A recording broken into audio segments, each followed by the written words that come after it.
Isang maulan na hapon po mga coin hunters. Ito po lilinawin ko lang po Ang karamihan po talaga ng mga hinahanap ko ay yung uncirculated condition. Malinaw naman po yun sa video at saka po yung super fine condition po ng mga barya.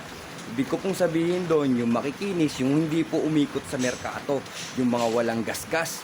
Yung mga barya po na yun ang hinahanap ko mga ka-coin hunters. Tapos ito pa po, ang daming nagsasabi sa akin agad ngayon kung legit daw po ba ako. Opo, legit po. Wag po muna tayong magsasalita ng masasakit at nakakasakit po tayo sa kapwa. Ako naman po ay bumibili talaga ng barya. Yung sa akin naman po, hindi ko lang po kayang kunin ng mataas. Bumabase nga lang po ako minsan sa Shopee.